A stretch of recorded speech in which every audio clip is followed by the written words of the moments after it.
Okay, good evening, everyone. Right. Welcome. Good afternoon to our friends on the West Coast and other parts of the country. My name is Warren Klein, and I am the curator of the Herbert and Eileen Bernard Museum at Temple Emanu-El. And I'm really so thrilled to welcome so many of you who are joining us on this program. Just a reminder to please mute yourself during the talk. Just a couple of thank yous before I start the introductions. Thank yous to the Straus Historical Society and the Leo Baeck Institute as our sponsors. Of course, our speakers, in addition to myself, Karen Franklin and Joan Adler, Catherine Smith and the board of the Straus Historical Society, and Dr. William Weitzer, and all of my colleagues at Temple Emanu-El, including former archives volunteers and Francis Hess of blessed memory. We are glad to be joined by many family members and descendants of the Strauses and the Lehmans. And just a quick origin of this lecture. Really want to thank Karen and Joan for being such encouraging colleagues. And of course, during these unprecedented times, as many people have been saying, we often like to do an event with the Straus Historical Society. And of course, the pandemic has prevented us from doing an in-person event. So, I was talking to Joan and I thought it'd be so much fun to do something virtual. That way we can reach a broader audience. And that's really just the origin of this. So the format for tonight, each of us, we're gonna speak for about 15 or 20 minutes, showing some slides. We encourage questions. However, we are going to do questions at the very end. So please type in your questions in the chat as they come, and I will be monitoring them. And if you are a family member or a descendant of either the Strauses or the Lehmans, please identify yourself in that question if you have a question. So without further ado, I'd like to introduce the other speakers. Karen Franklin is Director of Family Research at the Leo Baeck Institute, a consultant for the Museum of Jewish Heritage, a living memorial to the Holocaust. She has served as chair of the Council of Jewish Museums, chair of the Memorial Museums Committee of and the International Council of Museums, president of the International Jewish Genealogical Societies, and co-chair of the Board of Governors of jewishgen.org. She currently serves on the board of the National Association of Retired Reform Rabbis, and she has worked for many years with the Lehman family, documenting their efforts to assist refugees in the 1930s and 40s. Joan Adler is executive director of the Straus Historical Society. She has spent the past 30 years researching, documenting, and disseminating information about the Straus family from the Rhine-Pfalz area of Germany. She is a historian, genealogist, researcher, author, activist, event planner, public speaker, and much, much more, as I can also attest to. She is the author of For the Sake of the Children, the letters between Otto Frank and Nathan Strauss Jr., and compiler, editor of several other books about German Jewish families she researches. So if you'll just bear with us for a second, I'm going to shift over to let Karen share her screen. And just a reminder to please mute yourselves. Warren, am I going to go first? I apologize. Joan is going to share her screen. Thank you. Yes. Do you know why? Hello, little pup. Okay, Joan, you should be able to. Thank you.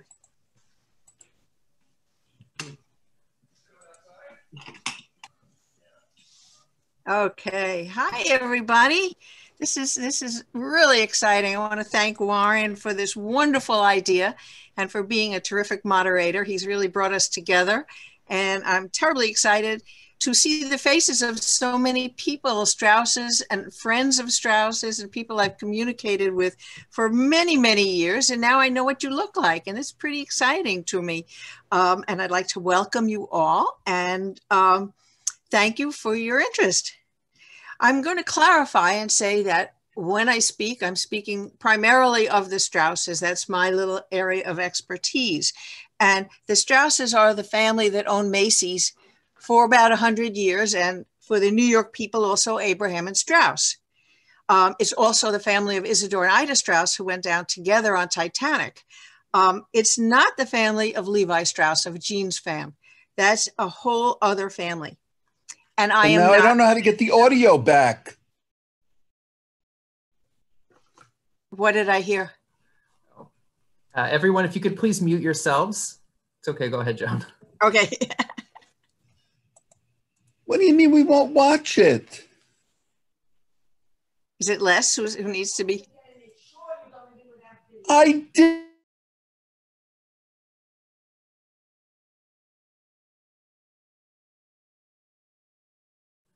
Joan, could you unmute yourself? I had to mute everyone, sorry.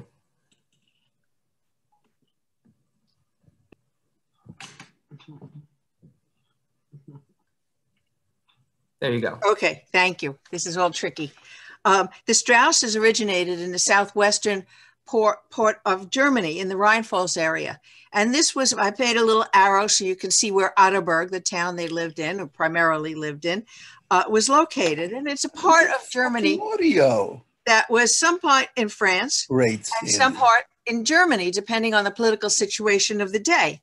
And so the Strausses not only spoke German and French, but they also spoke Hebrew. They were men of culture and education, landowners who sent their crops, mainly wheat, oats, clover seed, and those of their neighbors to the markets nearby. And they were observant Jews. Lazarus Strauss was born in Otterburg in 1809. So he was really the first generation after the family took the Strauss name in 1808. He was the son of Isaac and Johannetta, and he was the oldest of 14.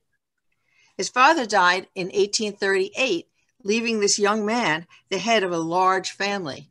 And even so, his family prospered. After the Revolution of 1848, people felt a financial pinch. Lazarus raised funds to support the revolution, but he didn't participate in it. And he learned he was going to be called before courts to explain his actions. And to avoid that, he decided to emigrate. He traveled to Philadelphia in 1852, the center of German Jewish emigration. And he was advised that there would be greater opportunities for him in the South. So here we have a map of Georgia. Lazarus went to Western Georgia to begin his new life in America at the age of 42. He spoke no English, was an observant Jew, and had no real friends in the rural South. But he found the Kaufman brothers, who were already set up in Oglethorpe in a dry goods business. They supplied him with a push cart and a route. Now, people who live in New York think of push cart peddlers as the poor Eastern European immigrants from the Lower East Side of New York. But that wasn't the case in the rural South. Push cart peddlers were well thought of and valued because they brought much needed goods to widely separated plantations, along with news from one plantation to the next. There were few stores, and plantation families placed their orders with the peddler, who traveled north to Philadelphia and New York to bring back these orders, as well as little gifts for the women and children of the family. By 1854, Lazarus felt sufficiently settled and successful and decided he wanted to bring his family. He happened to be in Talbotton, which is the county seat of Talbot County, on a court day. And he commented that this was the first civilized place he'd seen since his arrival in the South. He rented half a store from Captain Curley and opened a dry goods business in Talbotton. So here we have Lazarus and his wife, Sarah, and this picture was taken in Talbotton about 1856. You can see how Sarah's holding her one hand, her arm. She had suffered a stroke about 2 years before the family emigrated and was left partially paralyzed. So I think it's even more amazing that she was able to make the trip from Germany. She went from Talbotton to Paris, to Le Havre, where she caught a ship that took her to New York.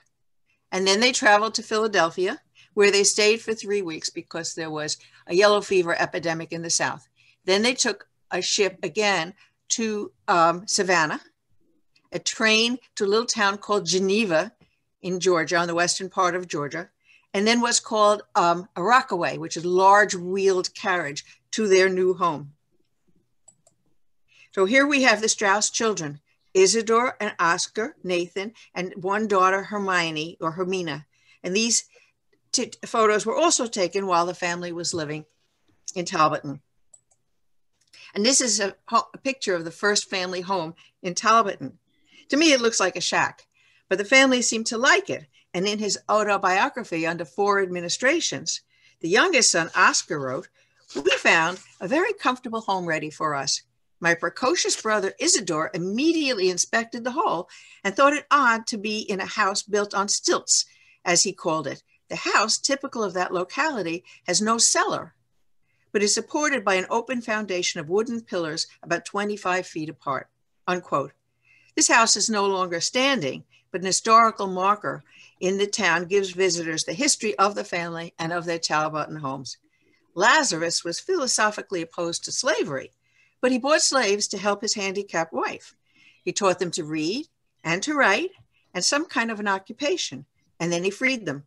Slaves from the area begged to be bought by Lazarus.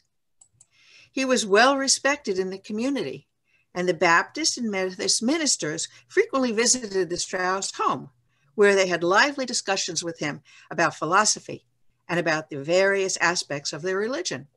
And the children were sent to the Zionist Episcopal Church, where the minister taught them only from the Old Testament in deference to their religion. The family grew much of their own food, but bought meat from the local farmers. And Lazarus commented that his family ate pork when it was the only meat available. He reasoned that God would have wanted them to be healthy. And if pork was the only protein around, he would be okay with their consumption of it, even if it violated kosher rules. During the Civil War in 1863, the Straus family moved from Talbotton 38 miles west to the larger city of Columbus, Georgia, after a grand jury presentment proclaimed accused the Jews of usury. And as you can imagine, Lazarus, who thought he was respected in his community, was very hurt and determined that he would not remain in a town where he was not valued.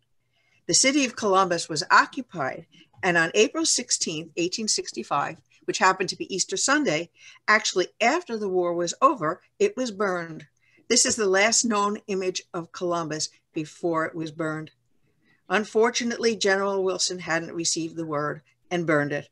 Lazarus was left with almost nothing. He'd had enough, and he decided to start over. In 1866, at the age of 57 in the North, the family traveled first to Philadelphia, a trip of 8 days, and then to New York on son Isidore's suggestion. Letters from Lazarus to his family in Germany described the robberies, fires, and killings. And he wrote in September 1865 that he'd been out of work since April and that he would feel calmer and more satisfied when he had a going business again. Isidore hoped they'd go into the import business together. Lazarus used the time until he could figure out what to do next by visiting his suppliers and paying off his antebellum debts. The only money he had was from selling off at a considerable loss the cotton that he'd stored during the war. He stated that even if he left his children nothing else, he wanted to leave them a good name. And Mr. Caldwell was so impressed with Lazarus's integrity. This was the first money he'd received from any of his Southern accounts, that he offered to sell Lazarus his business, stating that Lazarus would not get rich from it, but could make a good living. They bought the business for $6,000 and made $60,000 in the first year, a feat Isidore attributed to their frugality. Well, we know how that all turned out. The lease was signed in May 1866, and L. Straus & Sons was formed. Lazarus and Isidore were partners. They were importers of crockery, china, and glassware, and manufacturers of lamps. Nathan joined the firm after completing his high school education in New York City, and the family prospered. Nathan had become friendly with Roland Hussey Macy, the owner of a dry goods store in New York City. And in 1874, the Strauses opened a dry goods, they opened a concession in the 14th Street store, selling merchandise, china, glass, pottery, and majolica. And it soon became the most important and popular department in the store, accounting for about 60% of the store's business the first year. And for the first time, dry goods and home furnishings were sold under one roof. And it was on this distinction that Macy's claimed to be the original department store. Roland Hussey Macy died in 1877 while on a business trip to Paris, and coincidentally, Nathan Straus was with him. Macy heirs were unable to take over the running of the store, and after a succession of partners, in 1888, the Strauses became partners in Macy's, and by 1894, they were the sole owners. They continued to expand L. Straus and Sons, and in 1893 became partners in Abraham and Wexler, which they renamed Abraham and Straus, a Brooklyn department store. Before 1902, it became clear that the 14th Street store, that's the one on the left on your screen, was no longer big enough, and there was no more room to expand on 14th Street or 6th Avenue, which coincidentally was the center of commerce at that time. Encouraged by Isidore's sons, the Strauses began to quietly buy up the property on 34th Street and Herald Square. At the time, it was far north of the center of commerce, but they had a vision. And they knew there was going to be an uptown expansion of the existing subway lines and that a crosstown bus route was proposed for 34th Street. They felt it was a good time to move. And on November 8, 1902, the iconic flagship store at Herald Square was open for business. And although there was a gradual change in leadership, Lazarus remained active, interested, and involved in the family business until his death, while sons Isidore and Nathan took over a more prominent role. The family didn't abandon their religious observance once they moved to New York. And although I don't know what congregation they belonged to before joining Temple Beth-El, they did belong to Beth-El once it was formed in March of 1874. Lazarus and family were active members. It was a Reformed Jewish congregation led by David Einhorn, and services were conducted in both English and in Hebrew. At 84th birthday read, quote, "He is a man who has read a great deal and is especially well-versed in Hebrew literature. Very few people of most learned rabbis have pursued the study of Hebrew and the Hebrew people more thoroughly than he has. He is actively connected with Temple Beth-El on Fifth Avenue. He is the director of the Sunday school and devotes much attention to this. While thus attentive to his religious duties, he has not failed to keep abreast of liberal movements. His charities are many and liberally dispensed. He has a perfect list of pensioners who are recipients of his bounty, and the sick and the crippled, and for the helpless, as well as institutions that care for them, and for the orphans are liberally remembered," unquote. A bust of Lazarus was prominently displayed in the temple's entry until long after the building was used for that purpose. Lazarus' wife Sarah died in 1876, and after her death, Lazarus lived with his daughter, Hermione, and her family, and he died in 1898. He instilled in his children the importance of honor, integrity, and family values, and this ethic has been passed down through the generations. The Lazarus and Sarah Straus and most of their children are buried in the Strauss-Combs Mausoleum at Machpelah Cemetery, which was administered by Temple Beth-El. It's located on the Brooklyn-Queens border. And once Temple Beth-El and Emanu-El merged, Salem Field Cemetery, the cemetery of Temple Beth-El, of Temple Emanu-El, took over the administration of Machpelah. Isidore's body was moved to Woodlawn Cemetery in the Bronx after Titanic, and once those three mausoleum buildings were constructed, one for each of his sons. Hermione, Nathan, and Oscar and their spouses and some of their children are interred in the Strauss-Combs Mausoleum. And in the center photo, you'll see a plaque dedicated to Lazarus. His body is underneath the floor, and that lovely window above is a Tiffany window. There are two of them in the Strauss-Combs Mausoleum. The three brothers, often called merchant princes, were Isidore, Nathan, and Oscar. Their sister Hermione did not work, although her husband Lazarus Combs worked at L. Straus and Sons his entire career. With varying degrees, the three brothers and their sister, along with their children, have maintained the family's commitment to their religious heritage, but it was expressed by each family group in a far different manner. Isidore and Ida had 6 children, and although they were members of Temple Beth-El, their feet were firmly planted in the secular world.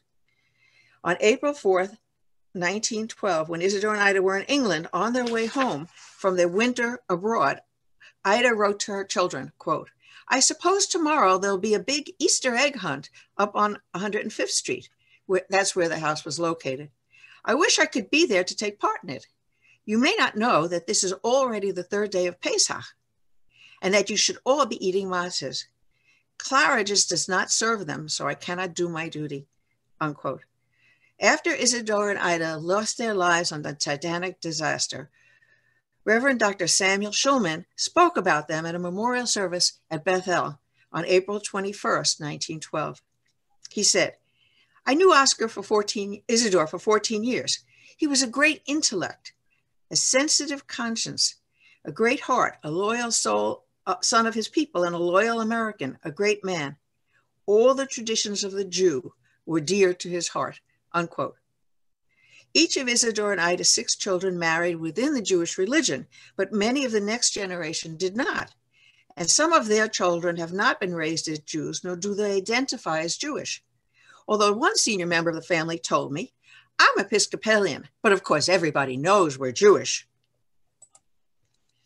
Nathan's children, Sissy Nathan Jr. and Hugh Grant, received their religious education at home from a tutor. The family did attend services at Beth-El when they were in town, but frequent travel kept them away from worship there for long periods of time.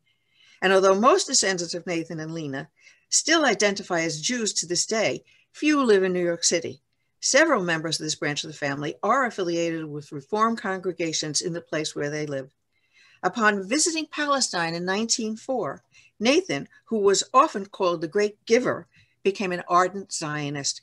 He created milk stations and soup depots. He established workshops for all people who needed to learn a skill so they could earn a living. And he donated money to establish what became the Nathan and Lena Strauss Health Center in Jerusalem, which is still in existence today. And as you will hear from Karen Franklin, Nathan's daughter Sissy married Irving Lehman. Irving was the Chief Justice of the New York State Court of Appeals and the brother of New York State Governor Herbert Lehman. They were devoted to Temple Emanu-El, and upon Irving's death, donated their large collection of Judaica to the temple. Warren will show you images of some of these pieces and tell you about them.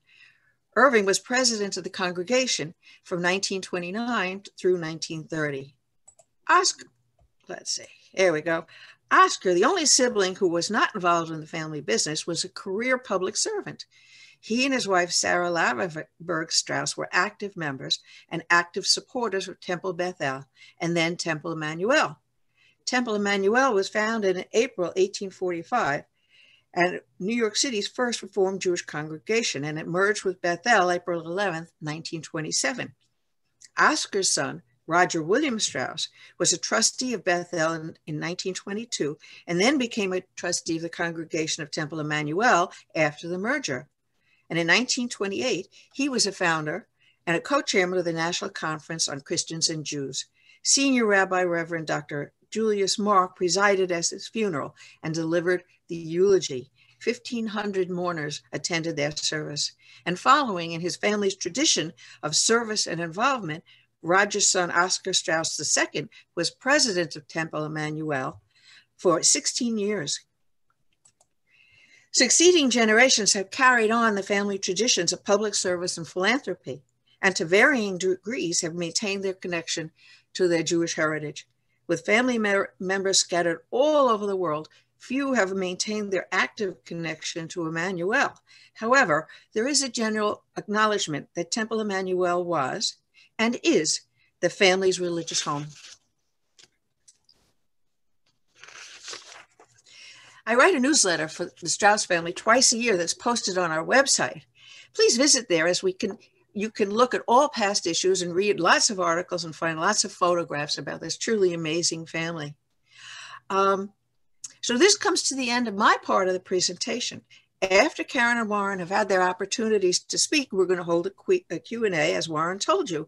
And at any point during our talks, you can write your questions in the chat, and we will stay on this line, on the Zoom, as long as necessary to answer all of those questions. So now, thanks for your attention and your interest, and I hope I haven't put anybody to sleep.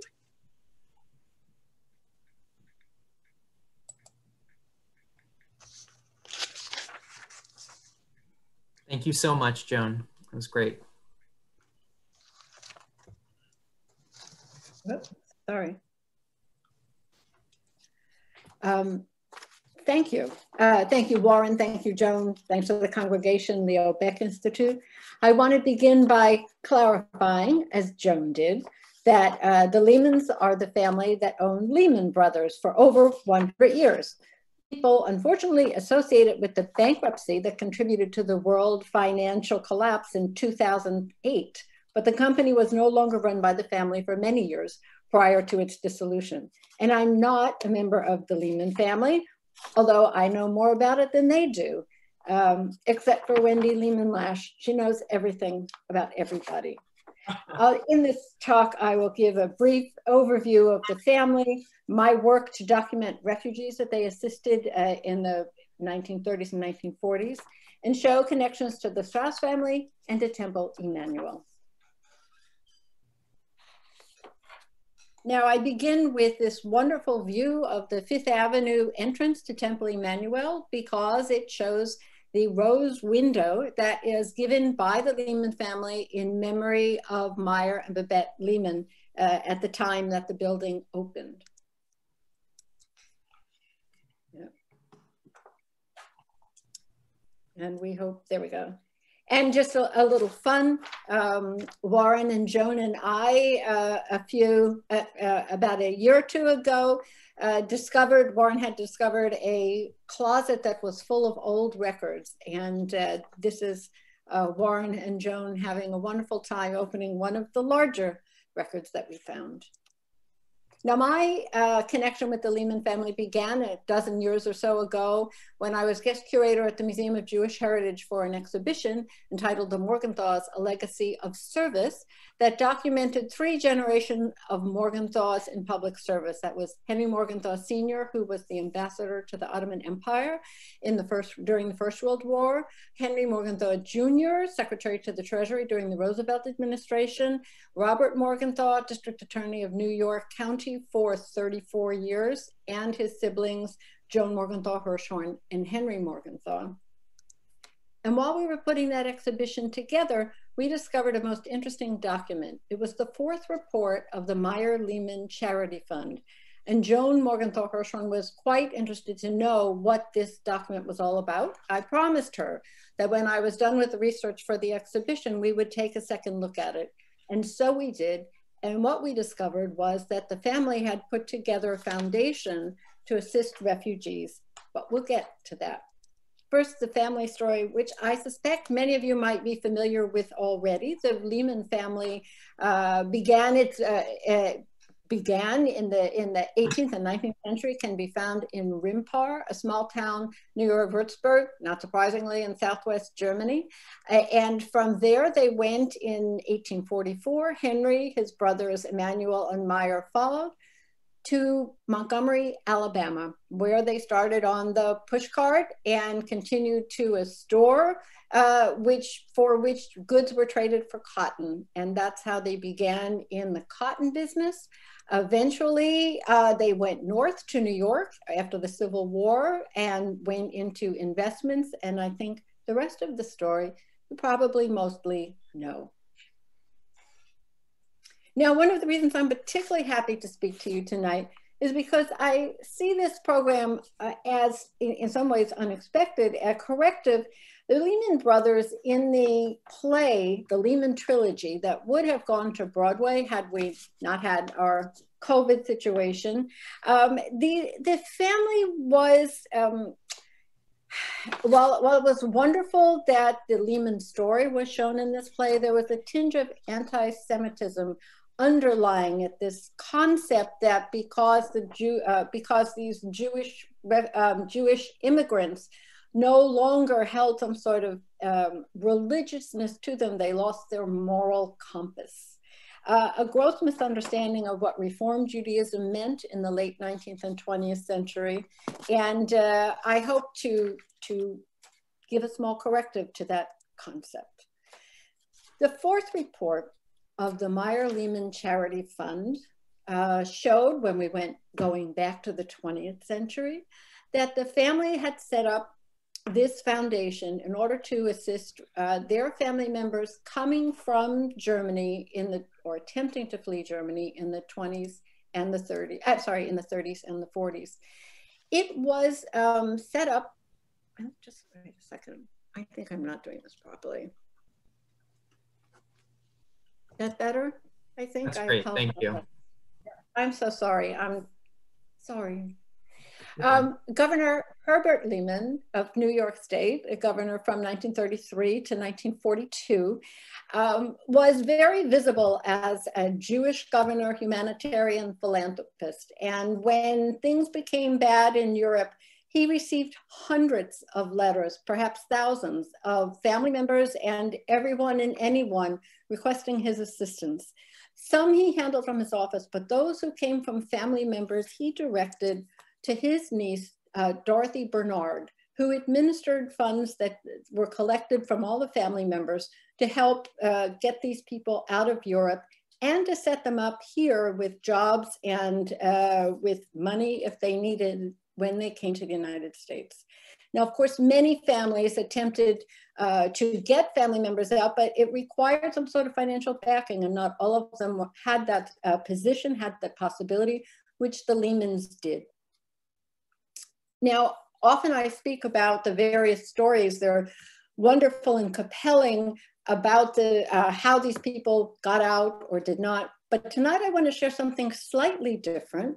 It's about cooperation among the Lehmans and various other families known as our crowd in their attempts to assist their relatives. The one I start with is one family you may be familiar with, the Warburg family from the Jewish Museum, Edward Warburg, who sent this letter to Herbert Lehman to request some assistance for a refugee, was one of many of these examples of how the families worked together. This is a rather humorous letter in a sense. Warburg was known for his interest in the arts. And in this case, a friend of his who worked for the Joint Distribution Committee in Minneapolis wrote to him and requested help for a artist who he knew in Vienna, whose name was Emil Singer. And Warburg was a little hesitant to ask his friend Herbert Lehman because he didn't know if it was a very good artist they were trying to help. And the reason he didn't know is because the gentleman in Minneapolis who recommended the artist was blind. And so he asked rather tentatively, but felt sure that he must be a good artist. Could he assist? One of the most interesting, I think, requests for assistance or work together came from Robert Lehman. Robert Lehman was the head of Lehman Brothers from the 1920s to the 1960s, somewhat maligned for certain reasons, but here we have another dimension to his story. It's Robert Lehman who donated his collection to the Metropolitan Museum of Art, the generous and very well-known and very magnificent collection. So Robert Lehman gave an affidavit, notice that he would support, if required, the person for whom he was writing this, if they came to the United States. And it was required to get a visa to come to this country. But what's so interesting is who was this Leah Lehman for whom he made this affidavit? I should comment that Robert Lehman wrote many affidavits of support. He even had someone in Lehman Brothers working specifically for this. So this relative he assisted, you can see, I put a family tree so you could see the relationship. There's Robert Lehman in the light green to the right. The person who he tried to assist, Leah Lehman, was his father's second cousin. Their closest mutual ancestor was born in 1743. So it's quite an extraordinary offer of assistance. Unfortunately, again, here they were unsuccessful. Emil Singer perished, as did Leah Lehman, probably both because they were older and the government would not accept them, United States government. Another, and by the way, I should say all of these, or many of these letters were found in the Columbia University Library Manuscripts Division, the Herbert H. Lehman Special Collections, which document much of this. And this particular letter, which I find extremely compelling, is a letter with regard to the family continuing to assist this particular family into the 1970s. If the Lehmans brought you over, they felt a responsibility that lasted far beyond your stepping off on America's shores. And it's truly a generation, a concept of family responsibility that is to be well thought of. Here, Frank Altschul, who was the brother of Edith Lehman, offered over affidavits to well over 50 people, and the list is at Columbia University. And of course, our own Sissy Straus Lehman, and I just love this photo that Joan provided, worked together as well with the Lehmans to get her family over various cousins to this country. Now, the connections between the Lehmans and Temple Emanu-El go way back. I happened to find a deed to the cemetery for Meyer Lehman and Emanu-El Lehman from 1869.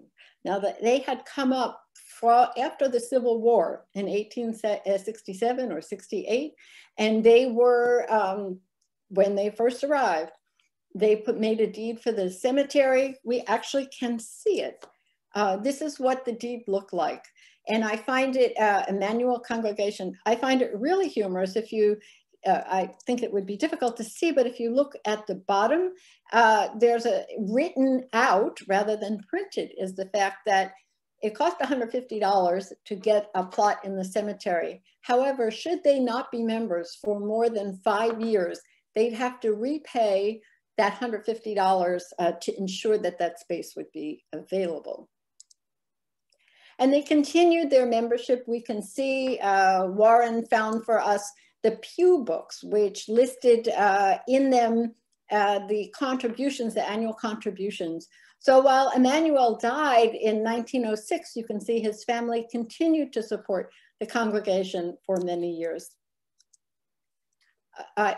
Warren will tell you a little bit more about the history behind the donation for the Rose Window and other parts of the connections between the families and the congregation.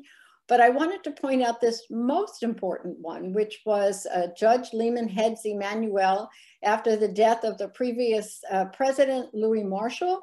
He took over. And one of the things I particularly like about this particular document is that the Lehmans weren't the only ones, or the Lehman, by name Lehman, were not the only ones in the family to continue a connection with the congregation for all these years.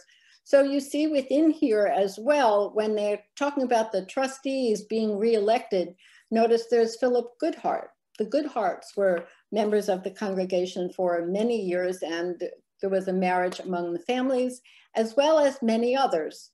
For example, we have Robert Morgenthau, who was a member of the board of trustees for a number of years. We have Robert Bernard, who was a president of the congregation, and it was Robert Bernard's mother, Dorothy Bernard, who was the one who assisted so many refugees to come to this country. Now I have to just stop for a moment and go off track and tell you a little story about Robert Morgenthau. The Morgenthaus also, Henry Morgenthau, assisted many relatives to come to the United States. Robert Morgenthau loved to learn about that, and I would visit him quite often in his office and tell him what I had discovered. And when he was about 97, 98 years old, I went to his office and I started telling him a story, and he interrupted me and he said, "Karen, you've told me that story before." So I was a little embarrassing, and I just find it really humorous that yeah, we'll leave that one alone. The connection to the congregation continues with the Bright family, the children of Joan Morgenthau Hirschhorn, and were even documented in one of the synagogue newsletters not all that long ago. Joan Bright took her father's position, took a position on the board when Robert Morgenthau left it a few years ago. And I just go back to the connection between the Lehmans and Strauses, which could be written about extensively. But I just love this letter that Nathan Straus Jr. wrote to Herbert Lehman upon continuing his work as the governor, to which he signed at the end, "More power to you." And I thought that was rather interesting because I thought that came a little later, that expression, but maybe he coined it, who knows. And just to end, to follow up, the Jewishness, the lives of the Lehman families can be really encapsulated in a few quotations from, or in part, from Herbert Lehman, Governor Herbert Lehman. He wrote a letter to a young boy about being a Jew in public office. And upon his death in 1963, that was published in the New York Times. And I'm just going to read it. It's so moving. I'm a Jew both by birth and conviction. It satisfies my spiritual needs, and I can't read it, but it satisfies, give me one sec. Yes, my spiritual needs, and I have a strong faith in its teachings. My advice is never be ashamed of being a Jew. Never try to hide it. Never try to compromise with your convictions because they may not agree with those in the group in which you find yourself. And he wrote, or he gave a talk to a benevolent association, the Independent Order of Brith Abraham, in which he said very presciently, if that's the right way you say it, government is not the president or governor or the legislators or mayors. Government is the people who elect these officials. They, the people, will never discharge their obligations as citizens until they take an intelligent and active interest in government. And the government is simply another term for mass citizenship. And finally, this little snippet of a document from Columbia University archives, a list of charities that Herbert Lehman supported annually. This is just a small number of the over 260 charities supported annually. And I'll just comment because I can't resist. I noticed that one of these, the NOF, if you can follow down, is the Henry Oldtimers. So Henry is obviously the Henry Street settlement, which many of these families supported. And I'm just wondering these days how old you have to be to have been considered an old timer. And that's it. Thank you.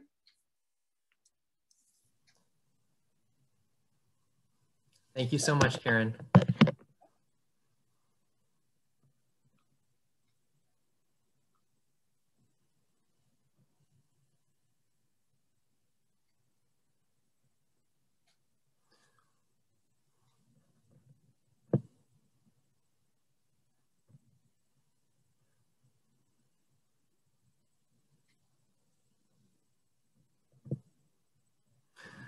Okay, well, it's my pleasure to connect the families and their synagogues that they belong to, Temple Emanu-El and Temple Beth-El, and also talk about some of the treasures, the objects that they left behind. And again, kind of commenting on their Jewishness. What can we learn from these objects? What can we learn from the paper archive in our collections? So I wanted just to give a very brief history of Temple Emanu-El and Temple Beth-El. As both of my colleagues had mentioned, Temple Emanu-El is the oldest Reform Jewish congregation in New York City. It was founded on the Lower East Side in the second floor of this building on the corners of Grand and Clinton Streets in 1845. So that's correct. We celebrate our 175th anniversary this year. This building no longer exists, and as the congregation grew, they started to move further uptown. They converted various churches in the 1840s and 50s to their needs as synagogues, and by 1868, the congregation had enough funds and people were moving further uptown that they were able to build the very first building from the ground up on the corner of 43rd Street and 5th Avenue. And they were here until 1927. Unfortunately, this building was torn down. It had to be sold for the funds to be able to build our current building on 65th Street and 5th Avenue. Just some more shots of it because again, it doesn't exist anymore, and I am very enamored by the edifice and often think if I could go back in time for one day, how much I would love just to see it. One of the main reasons why the congregation decided to move even further uptown is visible on the right. This is a photo probably from the early 1920s. And you can see how vehicular traffic and the noise on 5th Avenue, it became really the commercial district as we know it today. The etching on the left is from Harper's Weekly in 1868, and you can see how rural and picturesque and quiet the area around 43rd Street was. Just some interior shots to get a sense, incredible stenciling, most of it made of wood. Again, there was room for an organ and the seating capacity was about 1,500. Temple Beth-El, as Joan had mentioned, was founded in 1874. It was founded as the merger of both two congregations, all German congregations, German-speaking congregations, Ades Jeshurun and Anshe Chesed. And they built their first building from the ground up in 1891. It's this building you see right here. And it was on the corner of 5th Avenue and 76th Street. Just to remark on this, this was, way uptown in the 1890s. And many people remark in different articles and other things that I've read from this time, how much Beth-El stood out on the skyline of 5th Avenue. This is a postcard from our collection, and you can see how prominent Beth-El is and other views from the park along 5th Avenue. Again, remember the apartment buildings that we know that line this area today did not exist and certainly would have trumped Beth-El in size, but this really made a splash on the area around it. The two congregations merged or consolidated, as we like to use, in 1927 and decided to purchase the land that you see right here. This is the former home of, these were two conjoining mansions that belonged to the Astor family.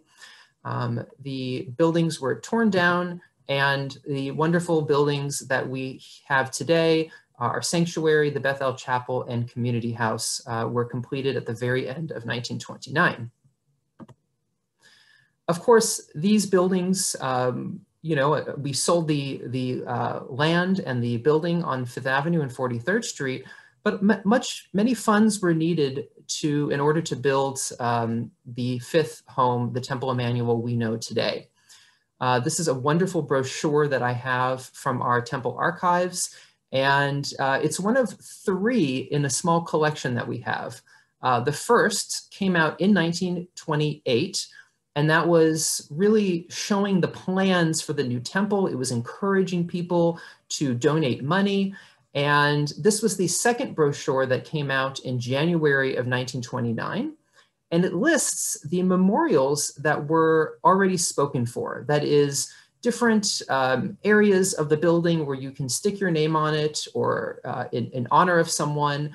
It was most everything from our stained glass windows, as you can see right here, to even the choir screen in our Beth-El chapel, and several items that were given by the Straus family. I'll talk a little bit more about what the Lehmans helped out with as well.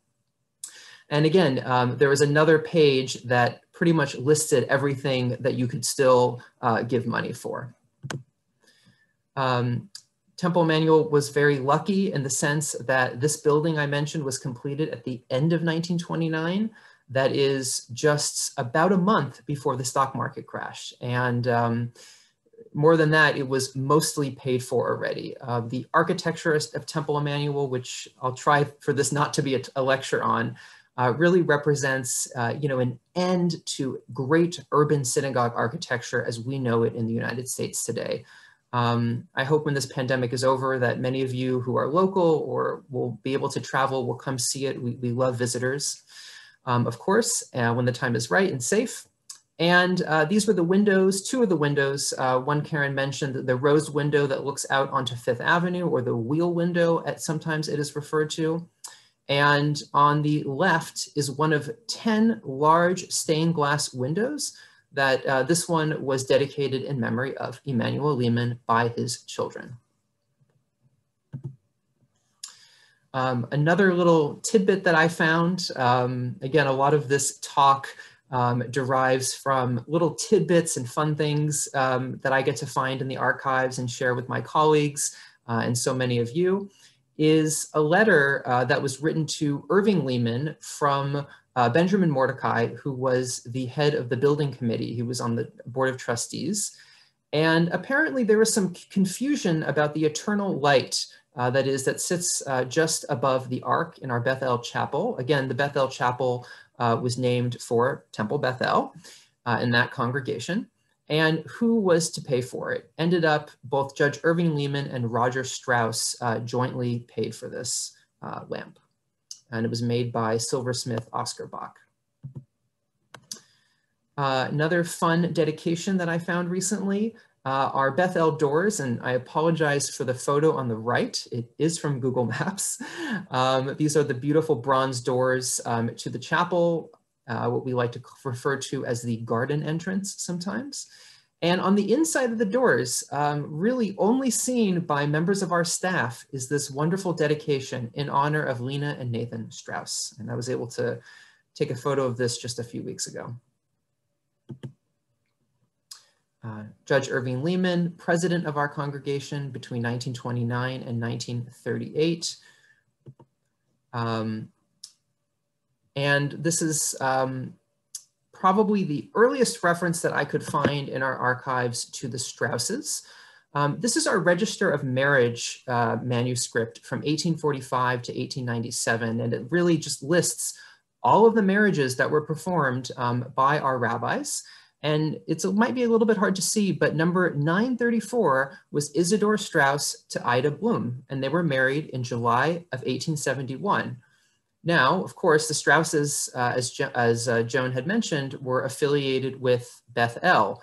However, I might deduce that it might have been Ida's family who were members of Emanu-El, and therefore that's why they were married here.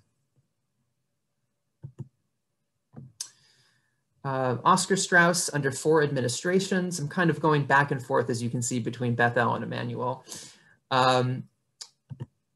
I found recently, while going through, I processed the papers. We have a lot of rabbinical papers in our collection of Dr. Samuel Schulman, who was rabbi at Beth-El and later also at Emanu-El. He had a sermon that was published, and a lot of his sermons were published in these little pamphlets that were handed out to the congregation. It was essentially a praise/book review sermon, Mr. Strauss's Under 4 Administrations, an inspiring document. Now, I've gone through a lot of rabbinical papers in our collections, sermons, letters, and this is the only sermon that I've ever seen that is completely dedicated to this one prominent member of the congregation. And it's really quite glowing and a wonderful praiseworthy of the book. And I really think that says something about the relationship between the family and the congregation and its leadership at the time. Another wonderful little manuscript document that I found in our collection. So Karen had shown a pew deed that I provided for the Lehman family, or rather the payments of the pew. Pews were owned. Synagogue membership in the 19th century was kind of a rather interesting thing that's yet to be fully studied or written about. You owned your pew and you paid taxes on it and you paid yearly dues, and this was your membership and this was your way of supporting the congregation. And so this is from our Beth-El records. This particular record book started in about 1910, as you can see. And Nathan and Oscar are on the same page, and it's listing, they each had half a pew, and it shows the pew number and their addresses and what the payments were. A lot of people find this kind of part of an archive rather boring, but actually it's a rather interesting glimpse into how funds were raised and collected and when, and if you couldn't own a pew. But again, that might be for another talk as well. And just one more document to show, this is not from the Strausses or the Lehmans, but This would have been essentially what a pew deed looked like. This was what the pew owner would have kept, and it would have been given over once it was transferred. That's why we have it in our collection. It was transferred or sold. So this is one dating back from 1869, and you can see on the top left from Emanu-El's 43rd Street building.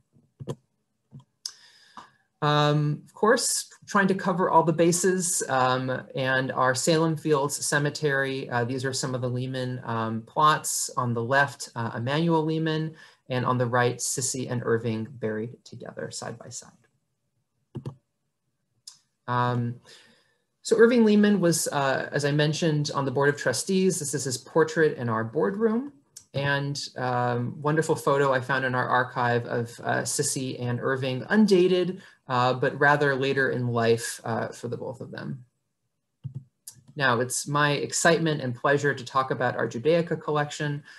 We have a wonderful museum, the Herbert and Eileen Bernard Museum, that houses Lehman's Judaica collection, as well as many other collections. So upon his death in 1945, his entire Judaica collection came to Temple Emanu-El. It's about 200 objects, and here I'm just showing two highlights. On the right is a Hanukkah lamp from the 14th century. It is the oldest piece in our collection.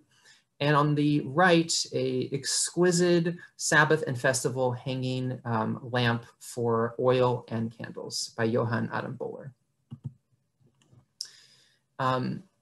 I believe as early as 1946, 1947, an entire room in the community house on the 4th floor was dedicated to housing Lehman's collection.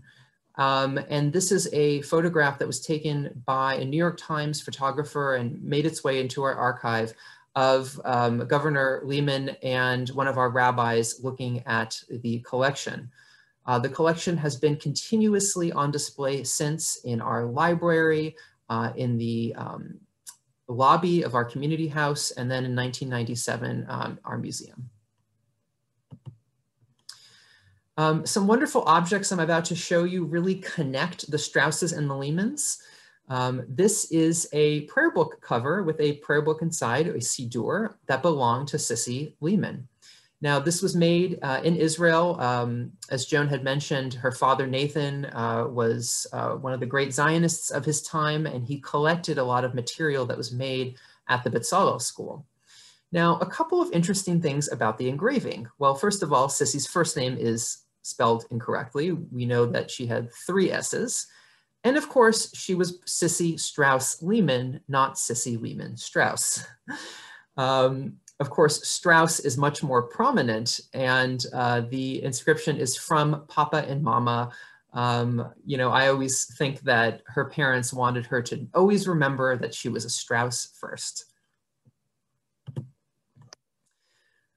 This is a Torah binder or a wimple. Some of you might be familiar with this custom. It is made from the swaddling cloth of a baby boy after his circumcision. And it is a custom that we see in Western Ashkenazi communities, where it is then used to bind the Torah scrolls at different points in his life. This is Nathan's Torah binder. It is exceedingly rare that we have a Torah binder that we can localize. It is even more rare that we have a Torah binder from a known individual. So the inscription is Natan ben Eliezer Halevi, and he was born on the 26th day of the month of Shvat in the year 5608. The inscription goes on to read, may he grow up to learn Torah, to be under the chuppah, the marriage canopy, and to ma'asim tovim, to do good things. So it's kind of a set formula that these had. So it's really so wonderful to have this little piece of family history in our collection. This is another Beth-El piece. This probably would have been originally meant to hold a Megillah or Esther scroll. This is a case that held a testimonial scroll. Again, Nathan and Lena, you know, spent some time in the Holy Land, and they were very philanthropic. And this is essentially in 1928, thanking them for their wonderful donations, and it's inscribed to them in Hebrew with their names in the oval on the case. We have Judge Lehman's original handwritten notebook of his collection that dates from about 1922. I'm going to show you a few highlights.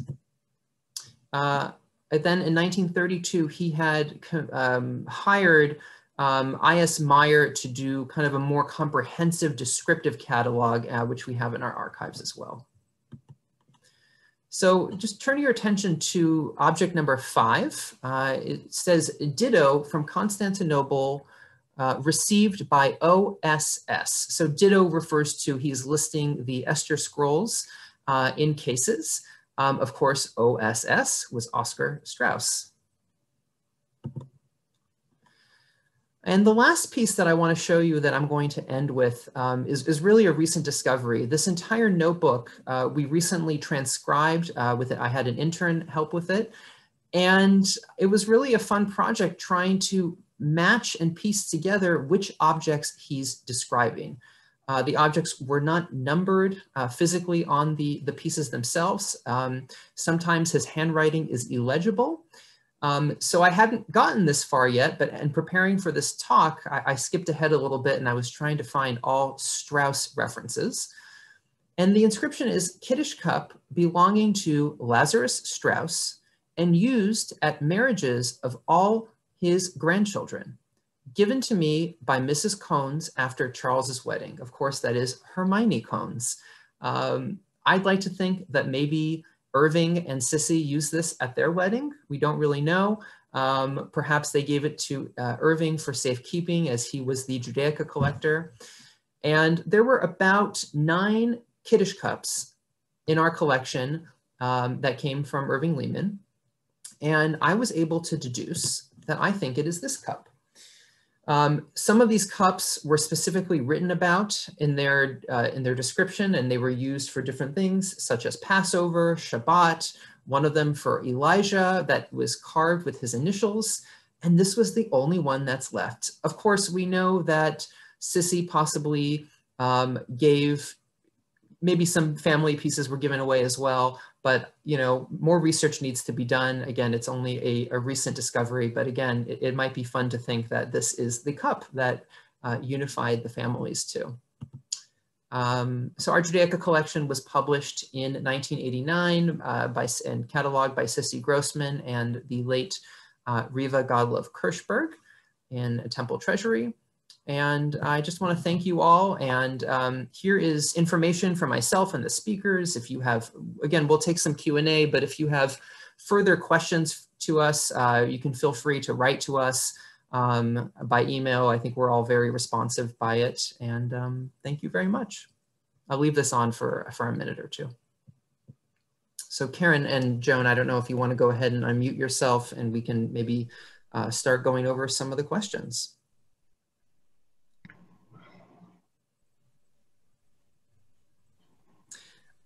So Karen, a question for you. You had shown a few of the documents, we think a couple from Columbia University.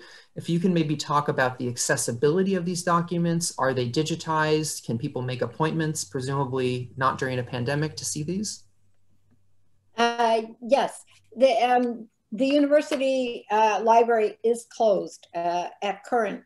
Many of the letters specifically to important people are digitized and on the Columbia Library site, but they're very helpful at the library, at the manuscript division, in making available records and collections during this time. So you could write there on the website of the library. There are email addresses for librarians to write to get access to the collections.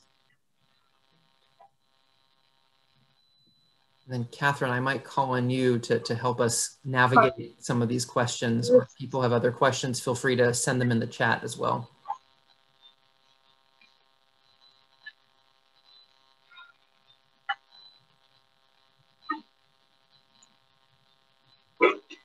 Okay, so during the middle of one of the speakers, someone asked, Stanley Lenoz asked, the roof or upper quarter of Beth-El looks familiar. Is there another building? I can't find my sweatshirt, which I thought I had in my arms when I came down. Or a well-known synagogue in Europe with a similar shape? Oh, okay. So again, the question I think was about the roof of Beth-El.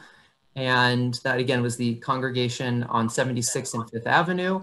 To me, the roof has always looked like, and again, I'm not a huge synagogue architecture expert, but it's very similar to the roof in Turin, Italy, of the synagogue there. So perhaps some influence or crossover. All right. Les Bennett asked, how would one access the records of the charity fund to see affidavits and letters to ascertain if a family member wrote to the Lehmans for assistance? Yeah, they are available at Columbia, what was collected. And one can go onto the website of the university or write to me privately and I can give you information.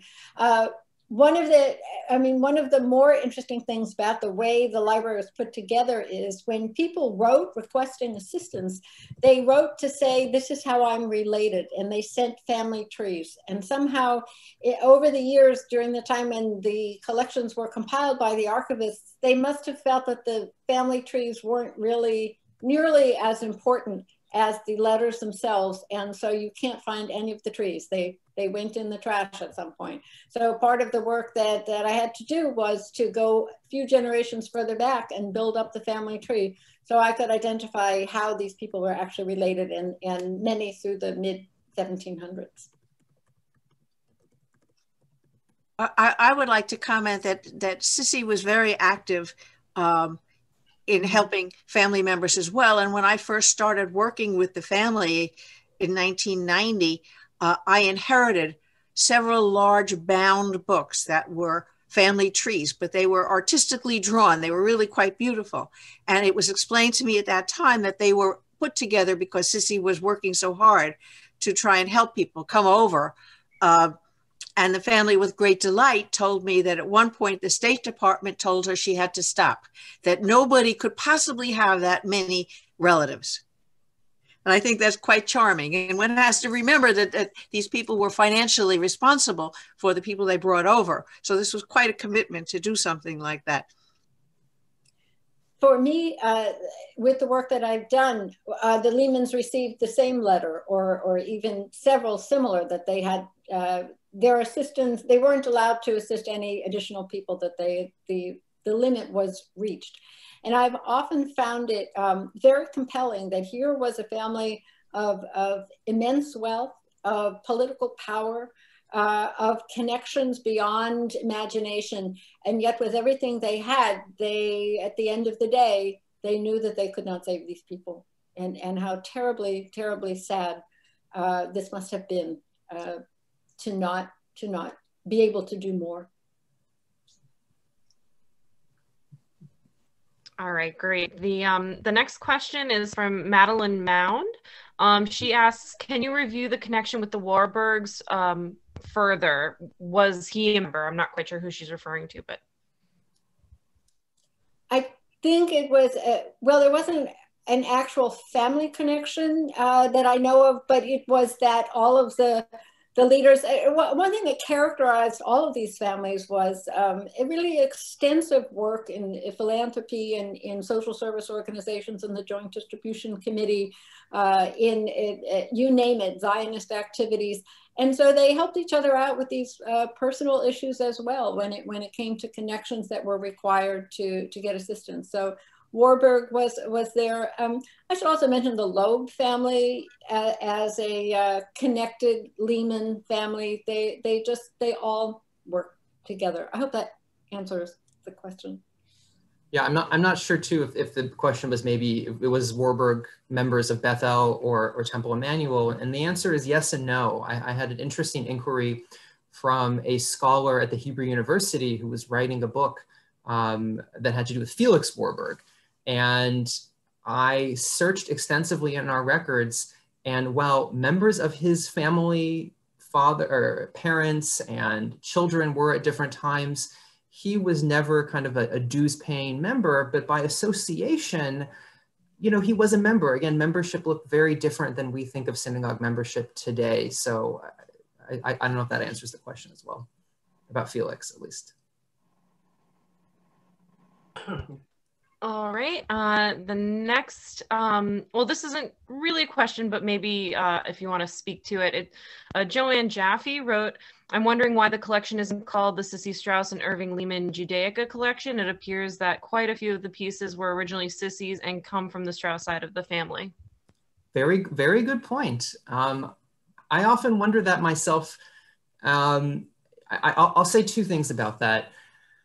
You know, Sissy and Irving were very devoted to each other, and you know, they had no children, and it really was, I think, her wish too. I read a very interesting letter that we acquired that Sissy wrote, and I think she really wanted it to be Irving's collection. While there were several family pieces, again, his collection numbered over 200 pieces. And, you know, it is a very good point. And I think it's one of the point that's well making, that, you know, how does her story and other female stories get woven into museum objects? We have pieces that belonged to Irving's mother, his grandmother, that he writes about too. And I think we're starting to change our labels and talk about that as well. But, you know, certain documentation made 75 years ago plus, you can't really change the name of the collection. So, but very, very good point. Warren, Joanne is married to Michael Gertler, who is descended from Nathan. Okay. So this is a family question as well. Thank you. All right, and Miriam Zucker wrote, what was the motivation for having two Reformed temples? You know, two Jews, three opinions. I don't know. I mean, it's, you know, lots of different offshoots. You know, I guess Beth-El was formed, the original congregations that formed Beth-El were not Reform. They kind of shifted to Reform as the 19th century went on. You know, I think you could ask the same thing today if you live in a city with more than one conservative, Orthodox, Reformed congregation. Just a lot of Jews and, you know, different types of worship styles and sermons and politics and everything in between. Great. And Madeline Mound asked, what is the connection with the Reform movement and philanthropists in Cincinnati, like the Levis, Helen Wald, who founded the NAACP? There's surely somewhere on that list of 260 philanthropies that were supported by Herbert Lehman, you can be sure. I don't know about philanthropies outside New York City. You're talking about Hebrew Union College or with philanthropies? Yeah, I'm not really sure about the question. It might not be something that we're able to speak about either. Feel free to write us. Yeah. I put our email addresses in the chat too. I know I got rid of the screen, so if anyone wants to copy that as well. All right. Sorry, go ahead. No, I was just going to do my usual shtick, which is the three of us love this kind of work and are most happy to answer any questions you have. So if there's anything that we could possibly do for you, please write Warren. He's the best. All right. We're all happy with questions. So we have one private question that says, if Warren could answer the date of the Lazarus Cup and if you know who made it. Ah, great question. I'm sorry I didn't put that on the slide. We don't know a date. It does have a mark, but the mark is a little bit fuzzy. We think it's German, or I mean, the people who were cataloging it 30 years ago determined that it was German based upon its style and engraving as well. But unfortunately, we don't have a maker. All right. And then let's see. Nina Gladstone wrote, there was a lot of reference to Oscar Nathan. Did Isidore belong to a different temple? Really, the question is that, or the answer is that as far as we know, although he had great religious sensibilities, Isidore was a far more secular individual. And as we heard in the letter that Ida wrote from England in 1912, it was clear that she wanted to eat matzah, that she was observant on some level, and was very cognizant of her religious duties. But the Isidore family was in general much more a secular family. I'm sure they did belong to a synagogue. Maybe Warren has found their name among the list of people who own pews, but we don't know for sure. I don't know for sure. Yeah, I've just found that marriage record that Yeah. I've heard of Isidore's. Yeah. I will say I am the great-great-granddaughter of Isidore and Ida Straus, and also grew up in Temple Emanu-El. So this is definitely near and dear to my heart. Welcome. Thanks for joining us. Hi, Nina. Bye. All right, Question, actually? we have. Oh, I'm sorry. Go ahead. Thank you. By the way, apologies to Madeline. Some of those questions seemed real time, so I addressed them. I don't know if they were for the panel. My question is about semantics. I think I know, but I want to confirm about the spelling of Strauses in the plural. I see it S-E-S a lot, but I end it with S apostrophe. Is that the proper way to end Strauses in the plural? No, apostrophe means ownership. And so if you were to say it was the Strauss's cup, I would write S-T-R-A-U-S apostrophe. Oh. But if you're talking about multiple people in plural, then I would write S-T-R-A-U-S-E-S. Yes, that's why I see it both ways. Oh, thank you. Well, you see it in lots of ways because a lot of people don't spell it correctly either. Correct. Thank you, Joan. Any other questions? Thank you. We have another one that was sent privately that says Warren might say something about women not being able to have their own membership. I believe Babette Lehman got one after Mayer died. Yes, I believe she did. I think certain special circumstances were made. No, actually, I'm going to stand corrected. I think for many years, the policy was that the widow could inherit the membership / pew, although I think if there were living male sons, I think they probably would have taken over the pew ownership. But if it was a seat rental or that level of membership, then a widow could have taken over that, I believe. May I ask a question?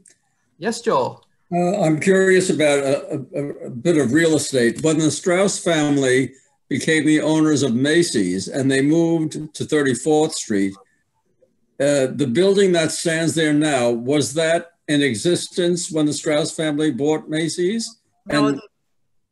And I was wondering who occupied it, and if it was, who occupied it before the Straus family moved Macy's into it? They built that building. I'm sorry? They built that building. They built the building. Yes, and Isidore, who was the oldest son, had 3 sons who were in business with him by then.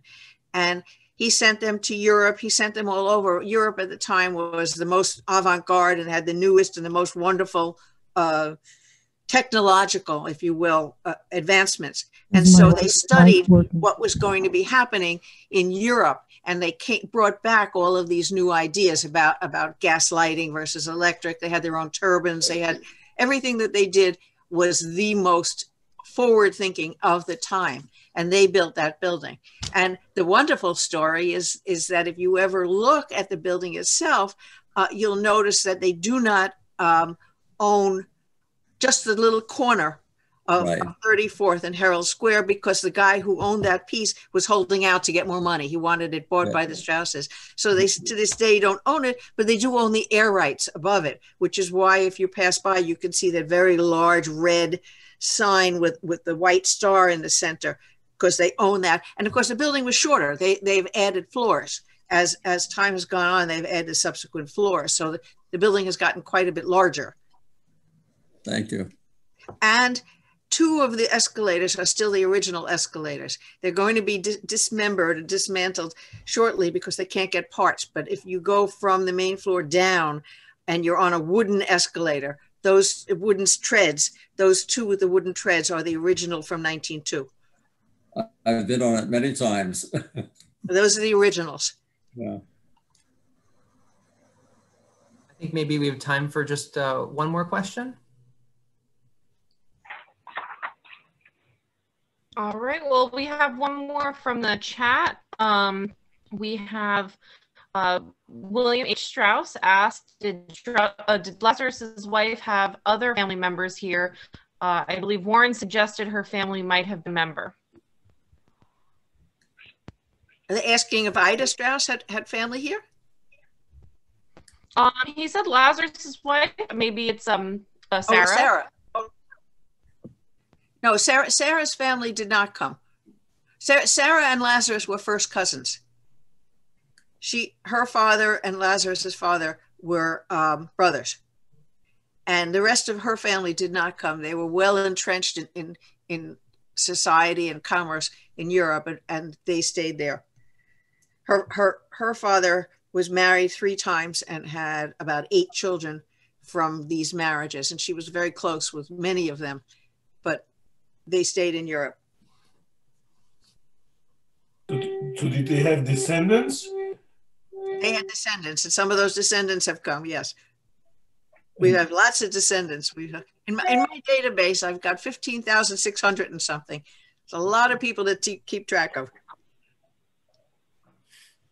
Hello, hello, hello. Well, I just want to thank everyone for joining us tonight. Thank you to my colleagues, Karen and Joan, for being such wonderful partners in this. And thank all of you for joining us. I hope you enjoyed it. It will be recorded for those who have asked, and hopefully posted somewhere on the Strauss Historical Society, to be determined. It will be on our website once it's all edited and formatted. We will share, and we'll announce it at least in the newsletter, if not before. Thank you all so much. It was wonderful. Thank you. Thank you. Thank you for an amazing presentation. Thank you, Warren. Thank you, everyone. Bye, Warren. Bye, Warren. Thank you, Warren. This was amazing. Thank you, everybody. Thank you. Thank you. Bye. Catherine, do you want to make me Catherine, do you want to make me the host again? Sure. Let me just figure out how to. Hi, Liesl. Think. It's great to see everybody's face. See the faces. All right. All right. Bye, everyone. Bye.